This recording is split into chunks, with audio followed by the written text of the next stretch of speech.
യുദ്ധങ്ങൾ ഏത് രാജ്യത്തിന്റെയും സാമ്പത്തിക അടിത്തറ ഇളക്കിമറിക്കുന്ന ഘടകമാണെന്നുള്ളത് ഒരു യാഥാർത്ഥ്യമാണ്.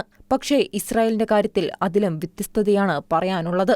ഇസ്രായേൽ സമ്പദ്വ്യവസ്ഥ പരിതാപകരമെന്ന് രാഷ്ട്രീയ വൈരികൾ പറയുന്ന ആക്ഷേപങ്ങൾക്ക് മറുപടിയുമായി ഇസ്രായേൽ പ്രധാനമന്ത്രി തന്നെ രംഗത്ത് വന്നിരിക്കുകയാണ്.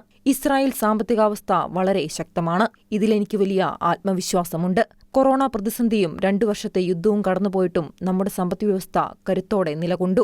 ലോകമെമ്പാടുമുള്ള നിക്ഷേപങ്ങൾ ഇന്നും എത്തുന്നു, ഭാവിയിലും തുടരും. സാമ്പത്തികവും സാങ്കേതികവുമായ ഇന്നിന്റെ നേട്ടങ്ങൾക്ക് പുറമെ നാളെയുടെ സാങ്കേതികവിദ്യകളായ സൈബർ, AI എന്നിവയിൽ ഇസ്രായേൽ മുൻപന്തിയിലായിരിക്കുമെന്നും നെതന്യാഹു വ്യക്തമാക്കി.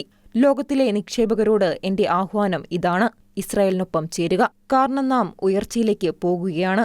ഭാവിയുടെ സാങ്കേതികവിദ്യകളിൽ നമ്മൾ ഇതിനകം തന്നെ മുന്നേറിക്കൊണ്ടിരിക്കുന്നു. ഇറാനുമായുള്ള 12 ദിവസത്തെ യുദ്ധത്തിൽ ലോകത്തെ അത്ഭുതപ്പെടുത്തുന്ന ഇസ്രായേലിന്റെ കഴിവുകൾ നിങ്ങൾ കണ്ടുകഴിഞ്ഞു. താൻ ഇസ്രായേലിന്റെ ധനമന്ത്രിയായി സേവനമനുഷ്ഠിച്ച കാലത്തെ അനുഭവങ്ങളും നെതന്യാഹു പത്രസമ്മേളനത്തിൽ പങ്കുവച്ചു.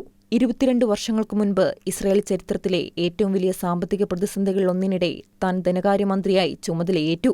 അന്ന് യൂറോപ്പിൽ നിന്ന് വെറും 6ഓളം നിക്ഷേപകരെ മാത്രമേ വിളിച്ചു ചേർക്കാനായുള്ളൂ. ഞാൻ അവരോട് പറഞ്ഞു, ഇസ്രായേലിൽ നിക്ഷേപിക്കുക. ഇന്നത്തെ സെമി സോഷ്യലിസ്റ്റ് സാമ്പത്തിക വ്യവസ്ഥയെ സ്വതന്ത്ര വിപണിയാക്കി മാറ്റുകയാണ് ചെയ്യാൻ പോകുന്നത്.